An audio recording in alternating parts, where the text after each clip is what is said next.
Okay. Thank you. Yeah. Okay.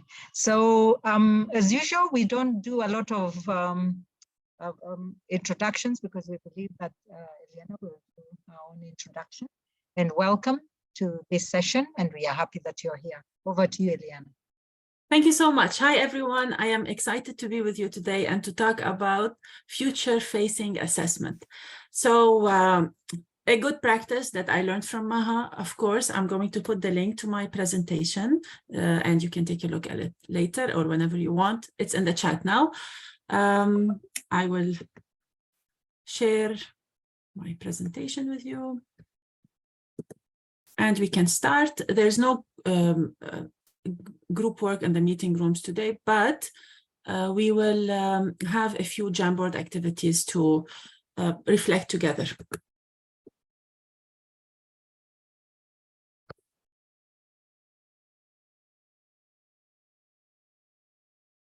Okay, I'm an assistant professor at Athabasca University in Canada, and I research alternative assessment, and that includes all types of assessment that are not traditional assessment, or how to change the traditional assessment into an alternative assessment, the points of view of students, alternative assessment in different disciplines, and I am really excited about anything related to assessment, and you will see that. And of course, the latest thing is assessment and artificial intelligence. My personal point of view is it's there and we need to find ways to work with it. So what I did for today is we have 4 things that we're going to work on. The first one is I'm going to ask you questions to help you reflect together on your assessment. So how do you assess? What are you worried about with artificial intelligence? What can we do about it? Then we're going to explore 3 different types of continuum. Some people call it continuum or scale or stages of using artificial intelligence in your assessment design. And we're going to reflect on where you stand on this continuum or scale or stages. How do you feel that you fit there and where you would like to be? And I'm going to give you multiple examples from universities around the world, examples that I've been collecting. I have the links for all of them, so you can go and read about it later. There's a lot of educators who have been generous to share their assessments online. So I put all of these links in my presentation and I'm going to talk about them.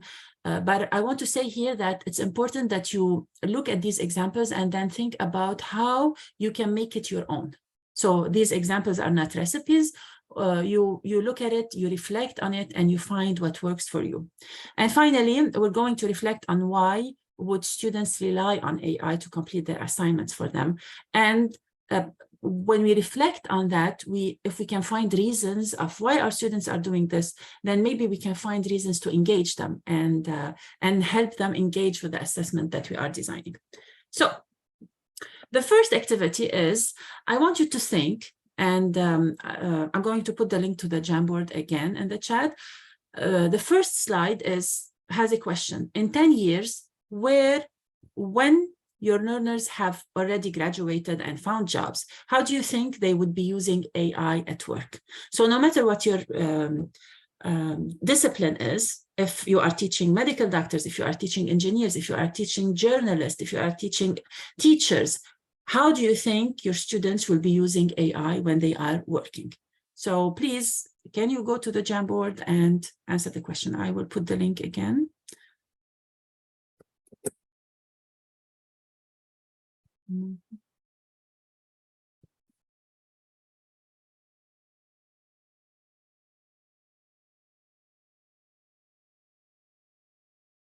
Yes, of course, definitely it will be used, but the human aspect will not be eliminated. I agree, and I think this is one of the things that we will come up with at the end, is that the human aspect is what we need to focus on and what we need to help our students develop through our assessments.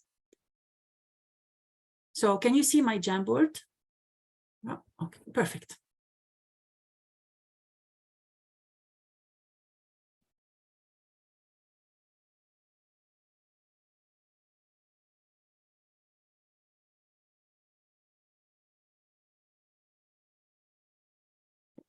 I think AI will become part of their practice. It will be used as a partner in content creation. Routine tasks. I think this is an important point because we spend a lot of time doing routine tasks. So if we can give that or get help from AI to do these routine tasks and focus on something else. And I think our students, when they graduate and they start working, they will be doing that for sure. So while you write this, if you wrote routine task, think about what routine tasks do you have in your own assessment? And are you grading these routine tasks?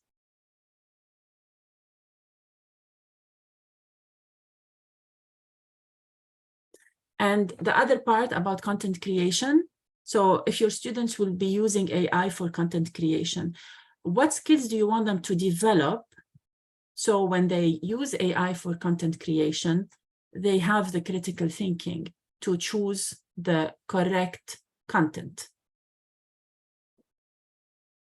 Yes, making things easier and more accessible.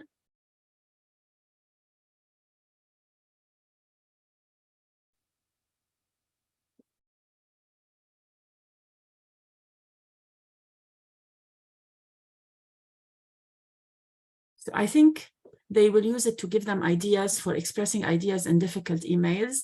They'll use it to write all kinds of tasks, sale messages, proposal, reports, of course. And I don't know about you, but whenever I'm writing an email, it takes time to write an email. It takes time to think about how am I going to structure my email and to write it in a good way, especially that English is not my first language. So writing that email takes time. Sometimes even writing a post on LinkedIn takes me an hour, sometimes 2 hours to collect all these ideas and then put them in a good paragraph and then put them there. So if our students will get help from AI, how can we help them through our assessments to do that correctly, to do that critically?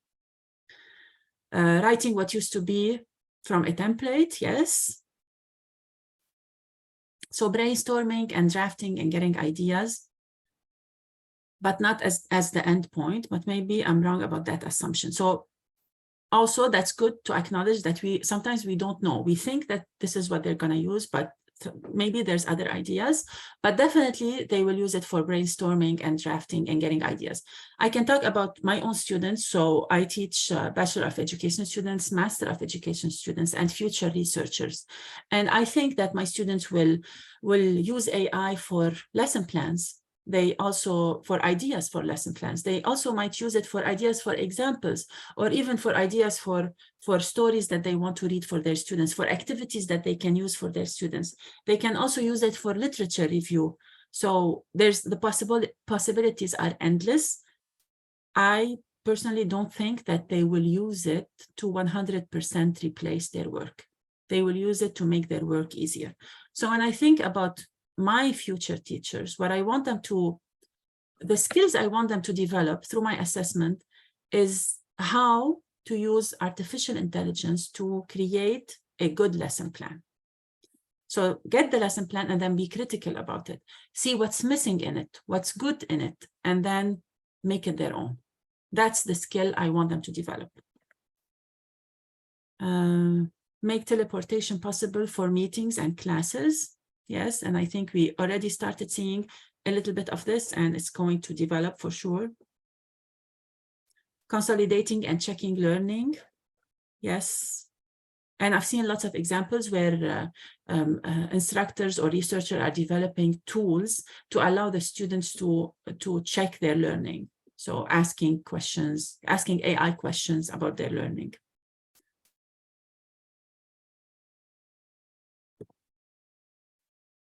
Generating data for analysis and putting it into easier forms. Yes, visual, written, spatial. Yes, definitely. We need data, and they will be using AI for gathering data and for generating data, even for hypothetical ideas. Oh, making work less personal. That's interesting. Okay, so now that we did this first activity, where I hope even if you didn't write it here, you thought about how your students will be using AI. And also I see here critical AI literacy. Yes, that's very important. This is what we need them to develop. Checking sources. Yes, I also do that. I want you to please move to the second question and keep that in mind. So our students will be using AI in 10 years to do work. So what activities or tasks or skills are unique to humans and AI would never be able to achieve? The reason I'm asking you to think about this is those are the things that we want our students to develop. Those are the activities, the tasks, the skills that are unique to us as humans. And even if our students are using AI, they still need to have these skills. What do you think in your own field those things look like? Negotiating and creating knowledge, yes. Caregiving. Creativity and empathy. Because if I think about teachers, my own students, they can find lesson plans anywhere. There's lots of lesson plans online. There's lesson plans that they can buy. But how they take this lesson plan and how they make it authentic, how do they make it meaningful for their students? How do they make it work in the classroom? This is what I need them to do. They can bring it, but how do they apply it? This is what I need them to develop. Meaningful facilitation. Compassion and empathy. Yes, so how do I develop compassion through my assessment? What kind of examples do I use? How do I develop empathy through my assessment? What kind of personas do I use? What kind of, how do I involve my students in the creation of the assessment to have an empathy in my assessment, to help them develop empathy? Creating solutions for wicked problems. I love this because there's wicked problems keep coming up. There's a few of them now already defined, but they're gonna keep coming up. Those are things that are unique to different areas, unique to different regions, but at the same time, they are big. So how do I help my students develop this? How do I help them, for example, have collaboration with people from different geographical areas so they can talk about these big problems? Making connections that make sense between seemingly disparate topics. Yes, so these connections, this is what I always talk about is when, for example, when we ask our students to make an e-portfolio, they can make an e-portfolio. The research and people who are experimenting with AI found that AI can write reflections and it can create an e-portfolio. But what I need my students to do is to create these connections between what they are reflecting on in their e-portfolio, the experiences that they had in the classroom and outside the classroom, and how they make this connection to their learning. So I can teach my students about equity. I can teach my students about diversity and inclusion, and they can go and write a great essay on this. But how did they make the connection to their own context? How do they take this equity piece and then they use it in their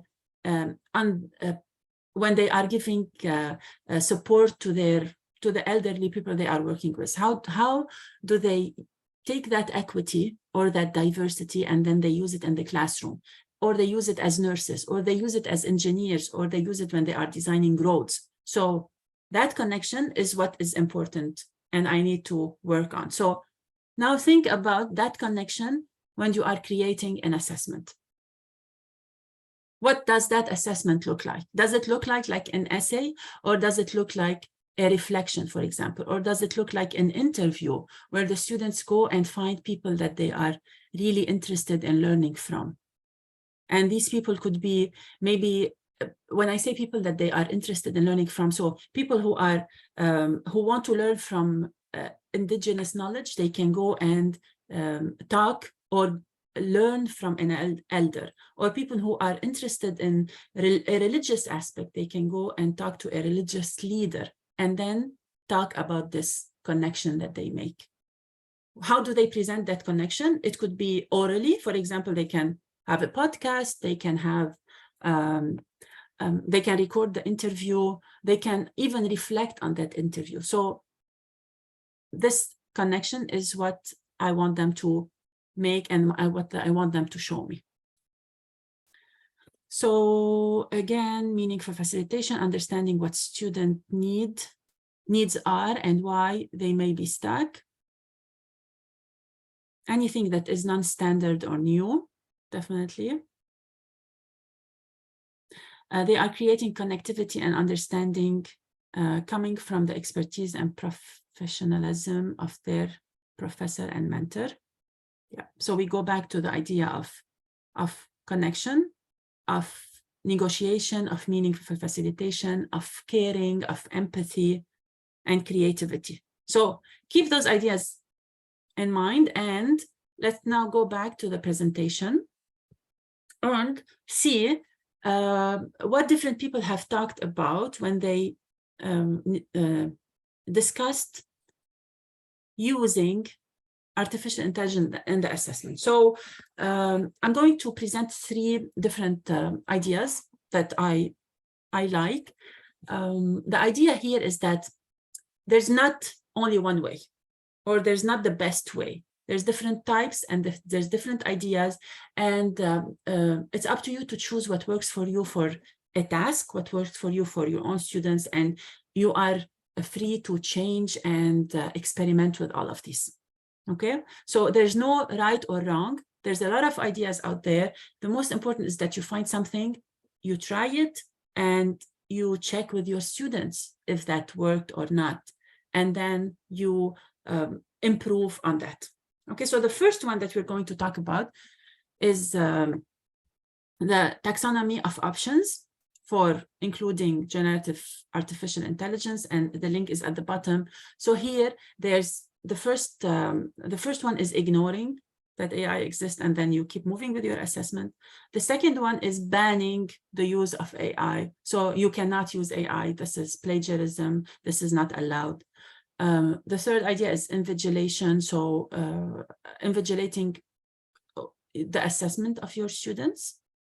Embracing AI. So allowing your students to use AI and then embracing it, and that's okay. And we move forward, designing around assessment. So including assessment in your, including AI in your assessment design.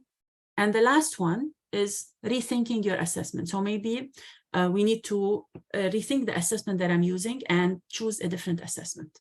That's the first one. The second one is,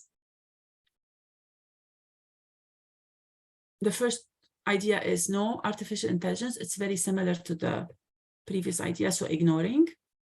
The second point is brainstorming and ideas. So using AI for brainstorming, so allowing our students to get ideas from AI, allowing our students to use AI for outlining and notes, to receive feedback and to edit, or using AI fully. So I'm going to open this.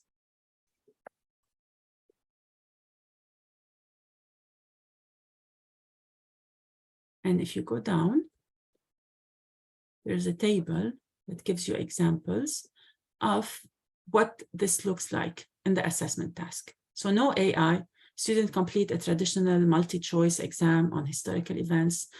Students write an in-class essay. Students solve a series of math problems on paper during a timed examination. So this is the traditional, more or less, idea of supervision. There's no artificial intelligence used. The second one is allowing the students or asking the students to use AI in the initial stages of the assessment. So students use AI to generate ideas, to brainstorm potential solutions, and to develop, for example, innovative business ideas. So here they take the idea, they brainstorm the idea through AI, and then they take it and they make it their own. The third one is AI can be used to outline entire responses. And for example, in the assessment, this would like students use AI tools to create an essay outline, to convert their handwritten notes into a structured analytical essay, or they use it to organize their research findings. And here, if you are asking your students to do this, or you are allowing your students to do this, you're going to ask them, for example, if to reflect on this process. What did they learn from this process? And what are the outcomes that they came up with? The fourth one is feedback and editing. So AI can be used to provide feedback, self-assessment, or editing and revision. And this is something that when I teach my learners, or when I facilitate my course, I hope that my learners are going to get to this point where they are engaged with assessment, that they go and they seek feedback on their learning.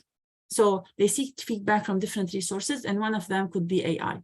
So for example, in the assessment, this could look like students submit their draft essays on the ethical implications of genetic engineering. This is an example.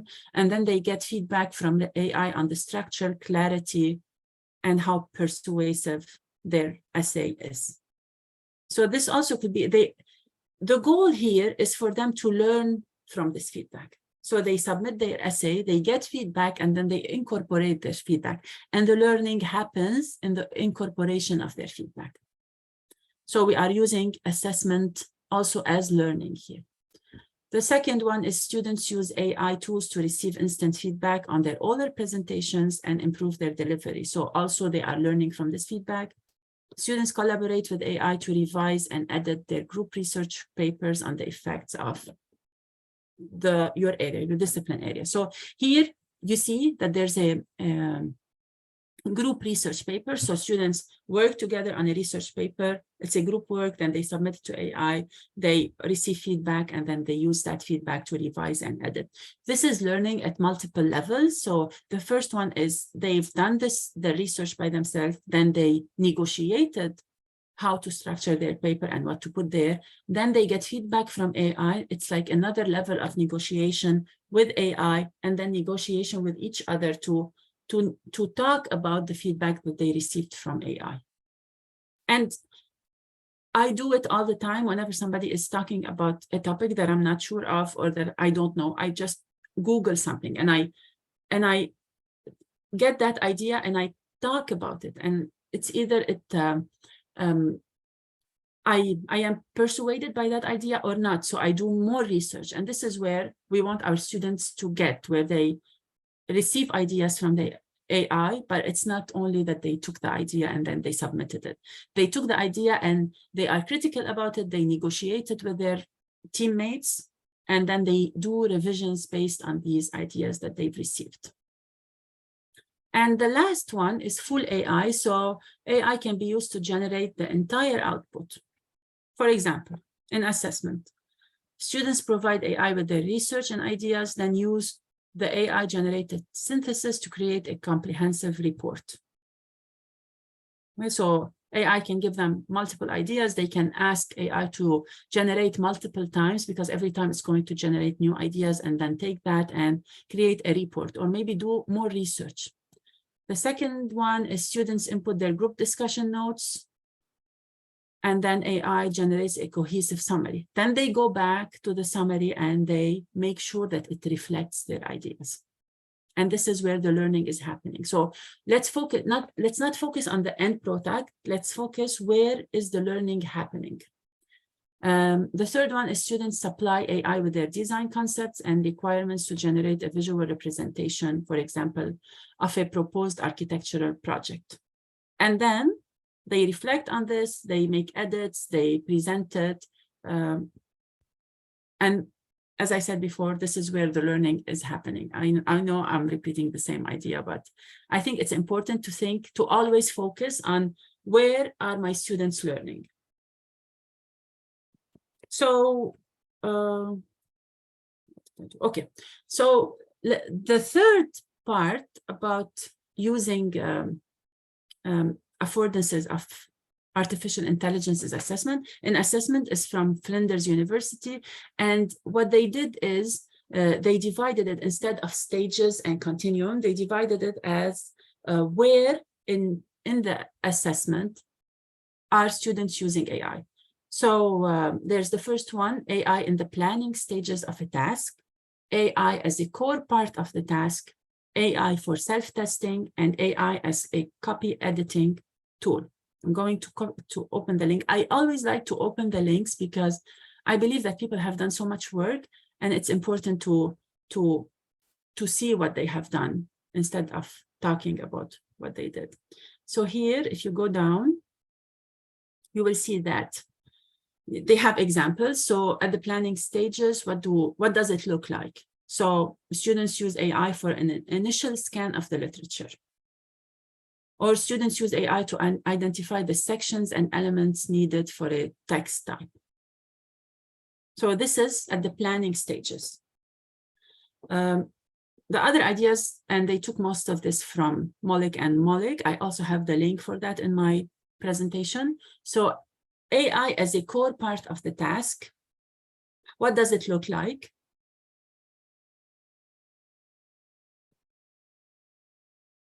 So students use AI to improve transfer of knowledge skills.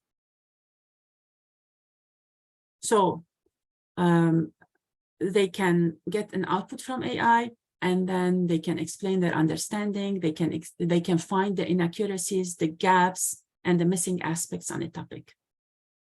Students can use AI to learn evaluation. Students use AI to learn critical thinking and reflection skills. So they reflect on inputs and outputs. They annotate and they develop their own work.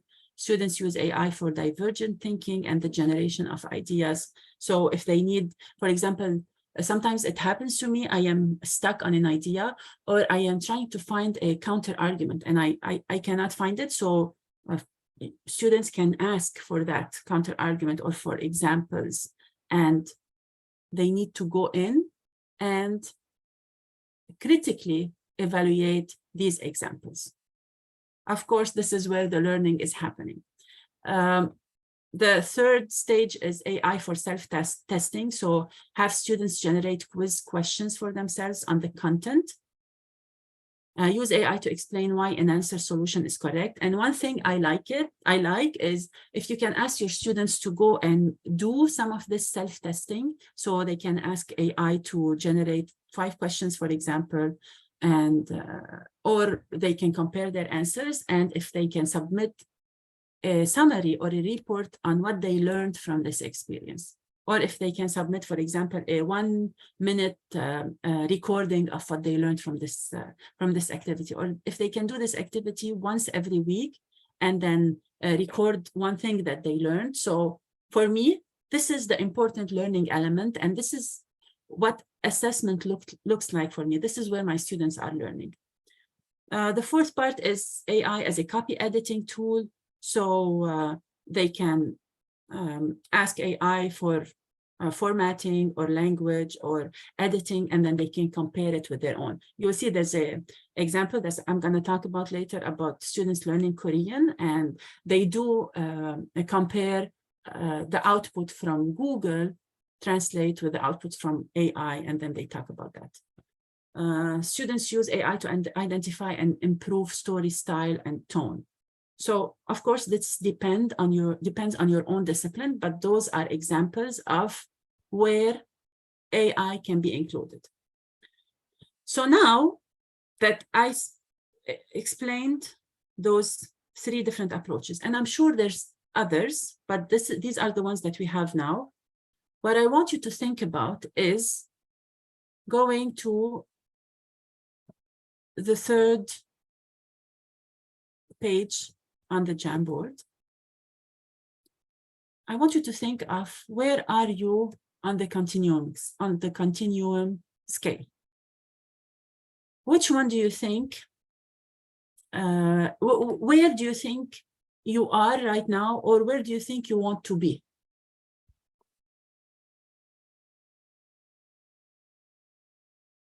Feel free to write with the text, or maybe put an X where you think you are.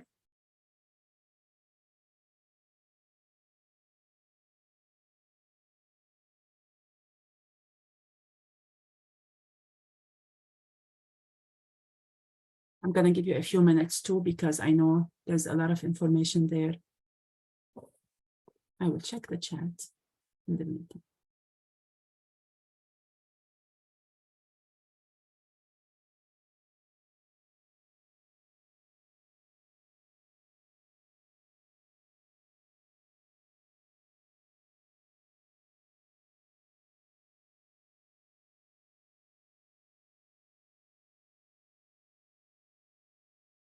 Okay, so the first comment is there are some courses or stages of learning that banning are needed for a certain discipline. Of course, if you think that at this point, I need to ban artificial intelligence because I need my students to learn a few things before they can go and explore artificial intelligence, yes, why not? So you are the expert in your discipline and you know what you want your students to learn and where you want them to learn and what that learning looks like. So if you think you want to start with banning, that's okay. So start with this, but keep your focus on the learning of your students and what does the learning look like. The second one, but in light of generating ideas, we have to remember the faking and bias it produces. And I think this is a great point. There's a lot of faking, there's a lot of bias. And what I would like to say here is I want my students to identify the faking and to learn about the bias. So if they are getting fake information or biased information and they are using AI, that's okay, they can get it, but I want them to think about it. I want them to identify it. So how do I get them through my assessment design? How do I get them to identify this faking and this bias?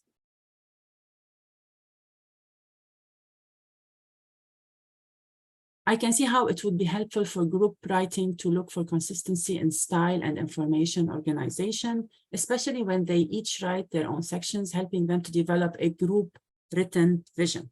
Yes, definitely. And we see this a lot in group written papers or essays that they divide the work. You write the introduction, I'm going to write the maybe the first 3 paragraphs and somebody is going to write the conclusion. So helping them get that organization together.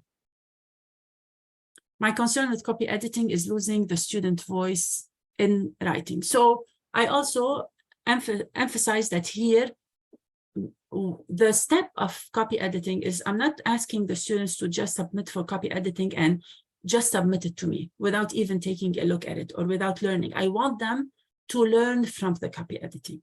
So they get that feedback on their writing, they get that copy editing, and then they look at it. They are interested in learning from it. And the assessment design here comes in, how do I create these assessments that are engaging for my students? So they are not disengaged and they don't just submit something and then they go submit it to me. This is what I am trying to avoid here. I want them to be engaged. I want them to be interested in learning.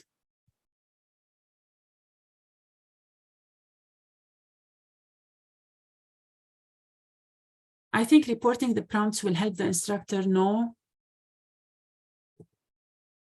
I'm sorry, I can't see, there's something here. They find important or are having trouble with. Yes, so if they send the prompts to the instructor, it will also help the instructor maybe change their teaching or changing their facilitation to help the learners or the students. All but banning for different things in my class. Yes, I agree with this. On the medium, not to overuse or disregard it fully. Yes.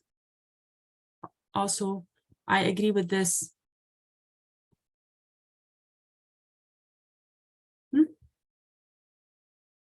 Oh, thank you. And I see here an interesting one, all but this one. So all but fully including artificial intelligence. And that's totally okay. Remember, it's called a continuum on purpose. You are the expert, as I said. Just focus on your students' learning. What does that learning look like? And in 10 years, what does that learning look like in practice?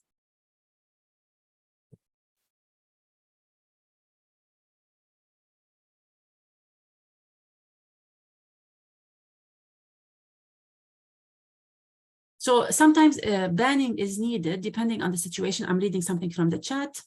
So sometimes I found that banning tech for some classes helped my students to develop human skills. And I want to say here, Virginia, that I agree.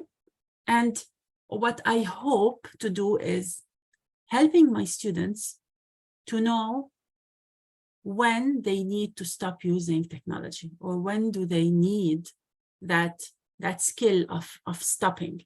And we keep developing this, we keep learning about this. And I am now working on not using my phone all the time, because it gives me reports every day of how much I used it, or reports every week.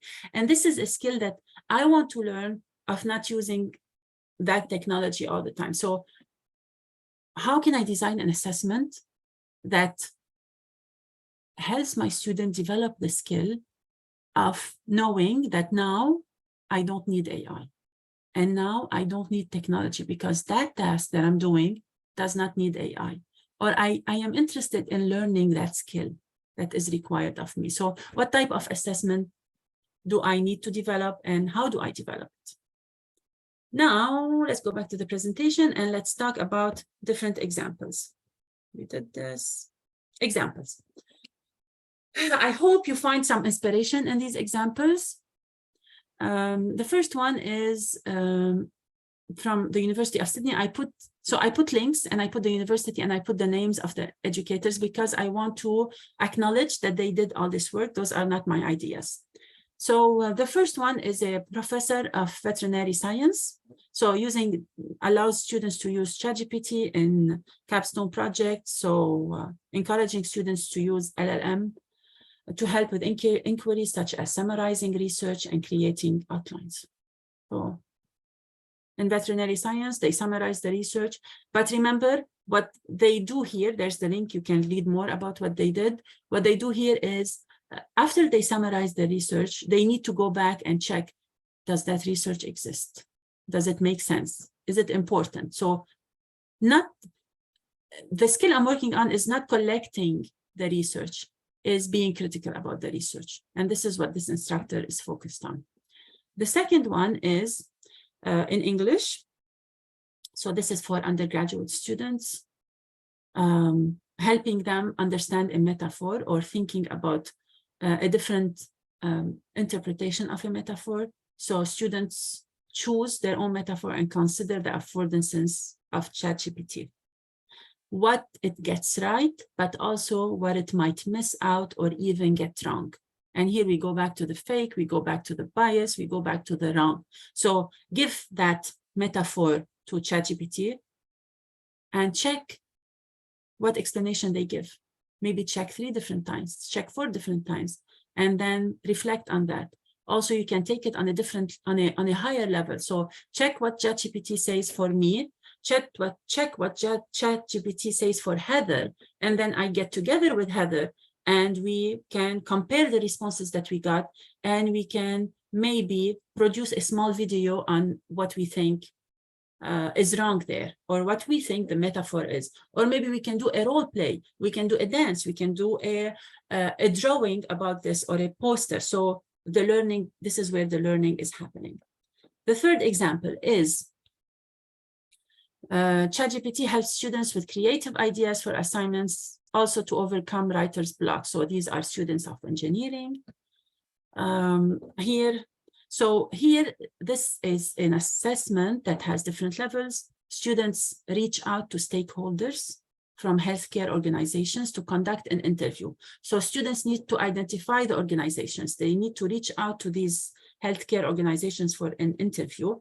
But also the instructor acknowledges that students, maybe they haven't developed the skills of writing an email or requesting an interview, so they can ask ChatGPT for help. The most important is when they ask for help, this is what we're working on. They ask for help and they are critical on that help that they receive. So I received an email from one student, and the email at the end said that it was written by ChatGPT. So the student who reached out to me in order to be my graduate student, I know that they were stressed and they were from a different country and English was not their first language. So what they did is they went on ChatGPT and asked it to write an email to a professor in order to be their student. But what they did, I don't mind that they asked for that. That's okay, that's very good. But what they did is that they did not read that email to make sure that the email reflects their ideas. They just copy pasted it. And I could see at the end that it said that it was generated by ChatGPT. So how do we help our students get to that second level? The third idea is it's a postgraduate unit. And we are encouraging the use of different types of AI to support students in unpacking new ideas and looking further into unfamiliar literature. So this is one. So students usually are familiar with one type of literature that they studied at school, or maybe during their first years, or it depends on the instructor that they had. So they can ask ChatGPT for different types of literature that they are not familiar with, and then take that literature and think about it. Maybe compare it to the literature that they already know. Maybe compare it to their favorite novel, and then talk about it. This would be the assessment. Also here, there's something interesting that they mentioned is they asked the students to, they allow the students to use Research Rabbit and Elicit. There's also a site that came from MIT, and these are for literature review. So here also I saw instructors who are worried about students not being able to do literature review because of this, but here we're talking about a different skill. So they receive the literature review, they can ask these AI tools to give them a literature review, but they still need to read it and make it their own. So how do we help our students make it their own? This is the one about the Korean studies that I mentioned. I'm going to show you the example because it's interesting. And the students give the sentence, this is Korean original, this is Google Translate, and then ChatGPT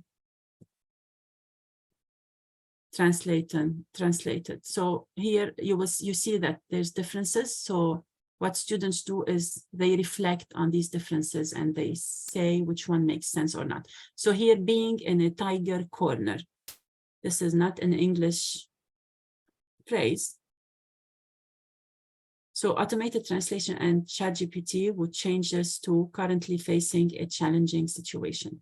So in Korean, if it's translated word by word, it would be being in a tiger corner, but this is not really a sentence that is used in English. So ChatGPT, this is what they did with it. And here students are developing and learning from this experience.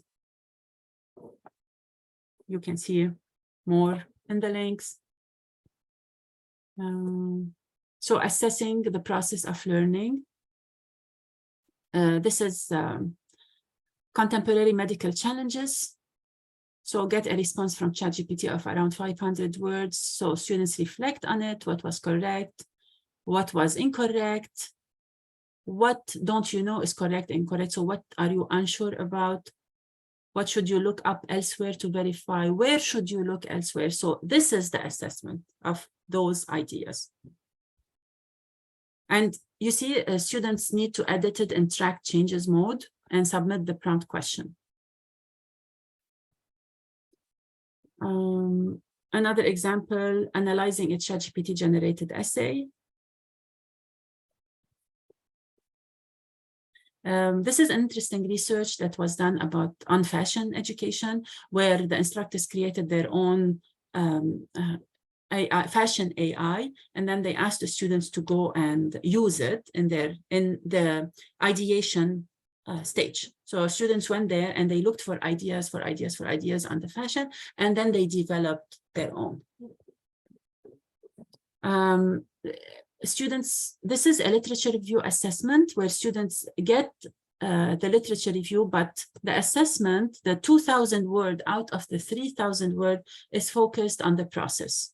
So if you check the link, I'm not going to open it just for the sake of time. If you check the link, you will see that the assessment is actually questions that the instructors put there, and the students have to reply to these questions. And the questions are like, what AI did they use? How did they use it? The original output that they received.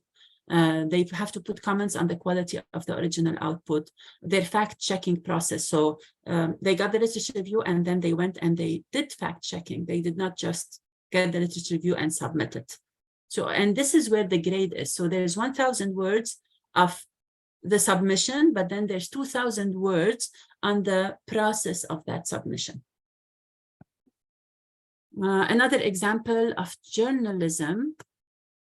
So students use AI to order sentences and paragraphs to structure their stories, but not write them. And this is where it's for ideation, it's for making brainstorming maybe easier, maybe faster.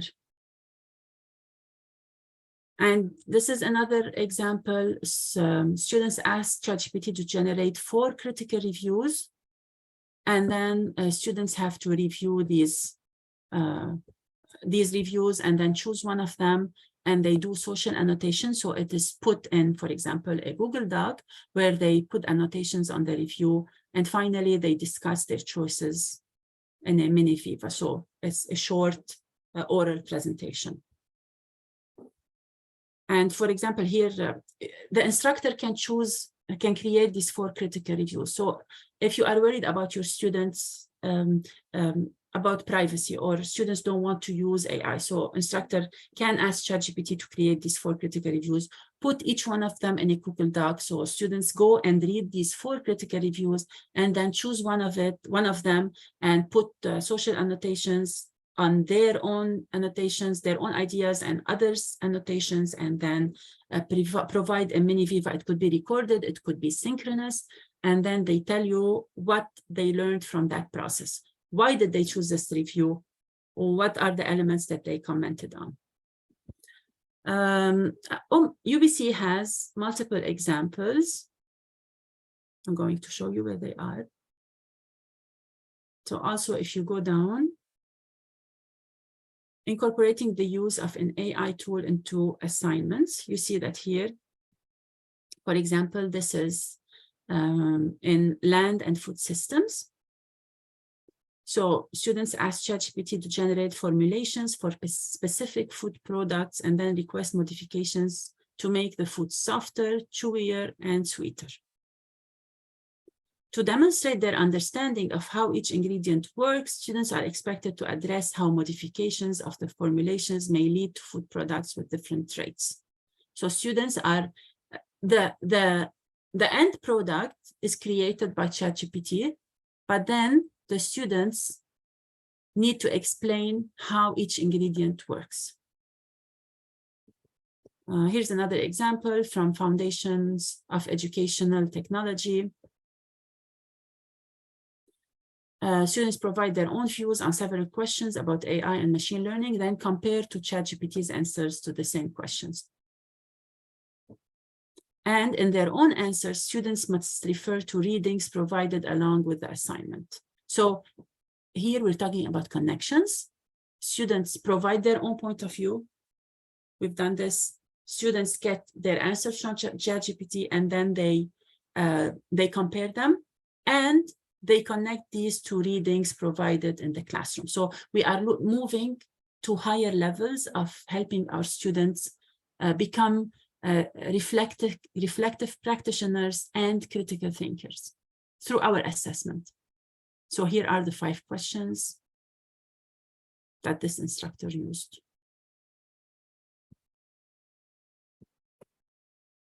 From Stanford University, I included this example because it's about writing. You will see here that there's an example called the SPACE framework, where, of course, you can read more about it in the link, but the idea is you set directions for the goals of the assessment. And you prompt the AI, the students prompt the AI to produce the specific outputs needed. And this is in writing. They are writing essays. They are writing maybe different languages. And then students have to assess the AI output to validate the information for accuracy, completeness, bias, and writing quality. So look at these 4 different things that the students are looking at and the students are validating.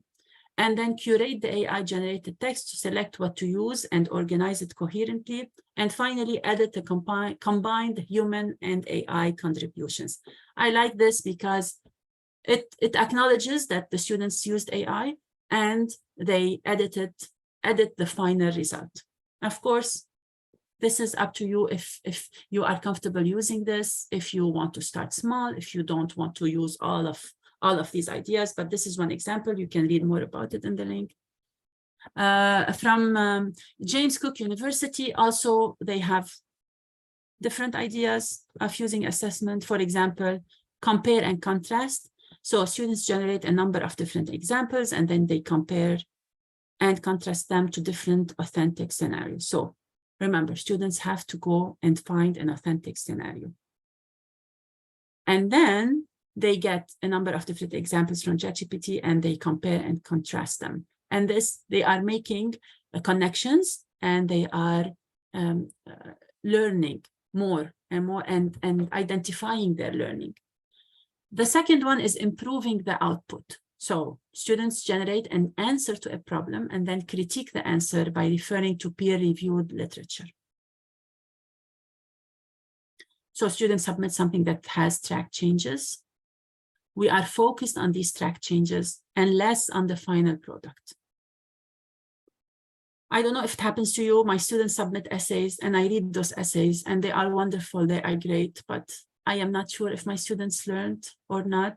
So I would like to, I like to use other things that help me see where they understood so I can support them better. So critiquing, students critique the output against your rubric, or if you want something better, ask the students to write the rubric, or write the rubric with the students, and then they critique the output based on that rubric. They can ask ChatGPT or AI to create a rubric, and then they can critique that rubric.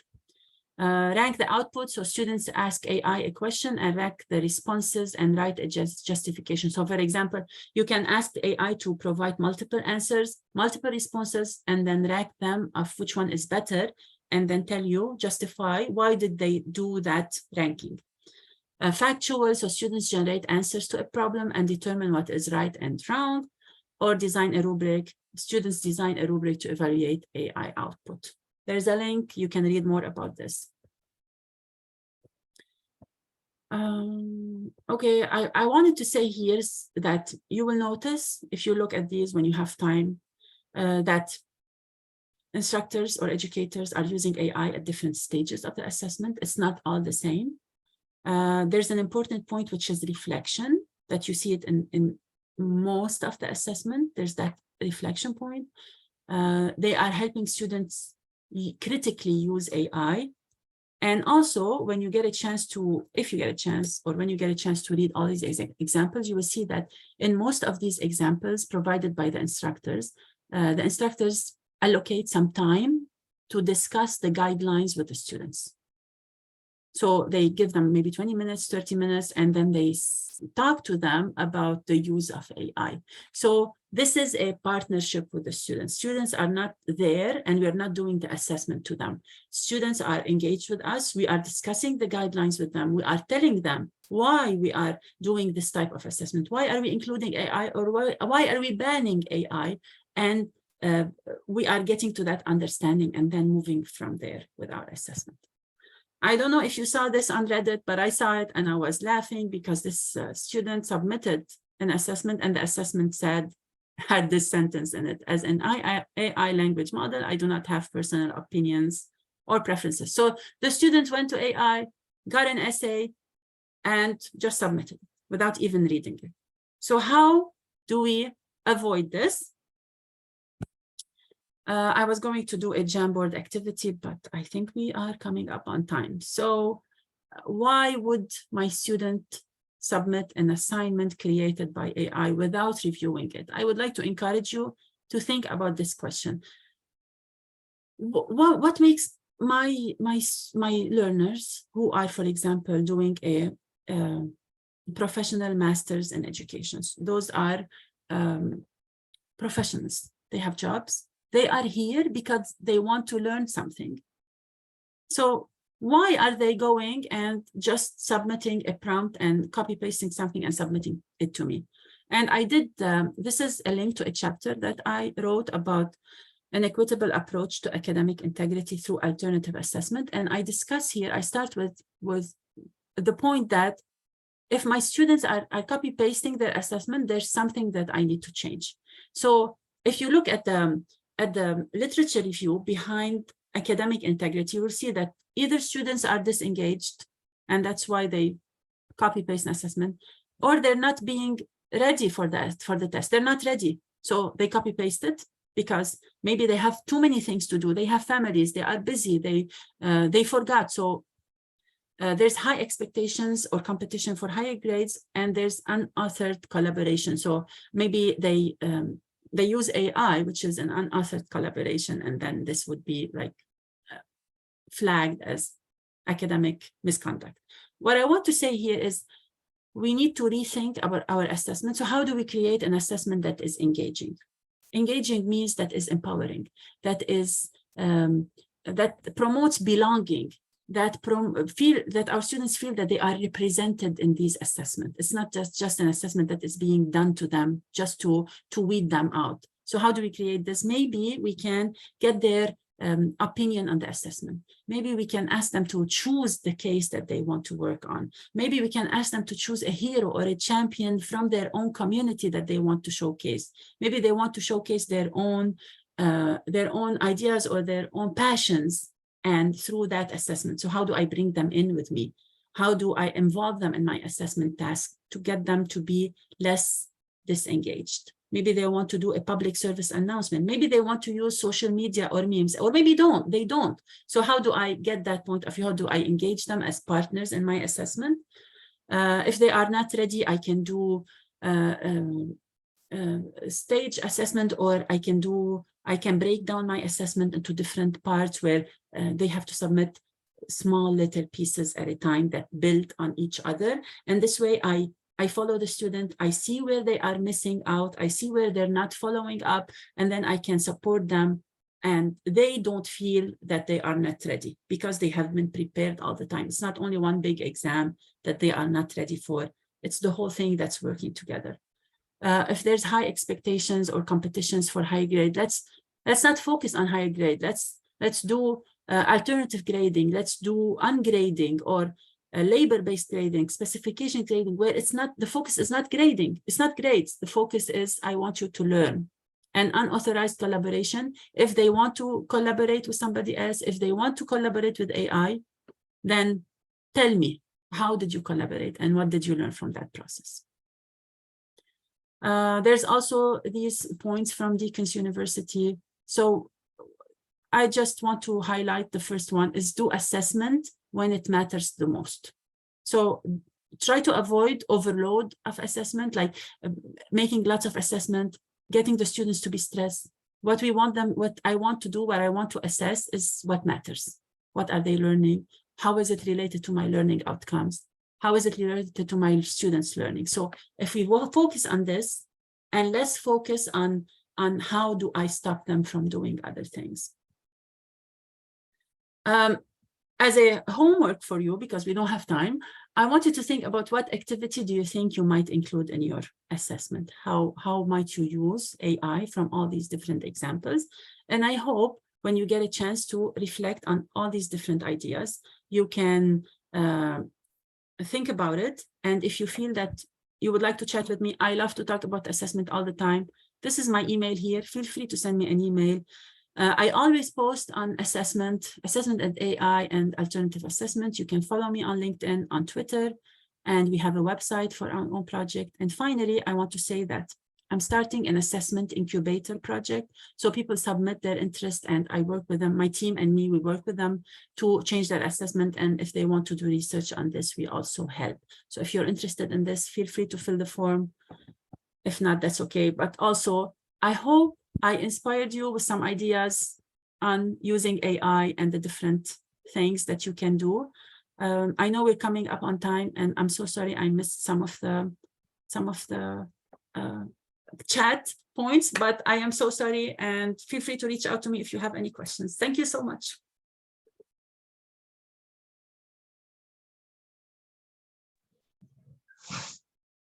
Thank you so much, and thank you for an engaging 1 hour. That was the shortest hour in a long time. So thank you so much for everything. We have shared the link for some feedback for the session. We appreciate everything. If you can take just a minute to do that for us. And until next time, thank you everybody who's been here. Thank you for your time, and we hope to see you in other sessions that your time allows. Bye for now. Bye. Bye, everyone.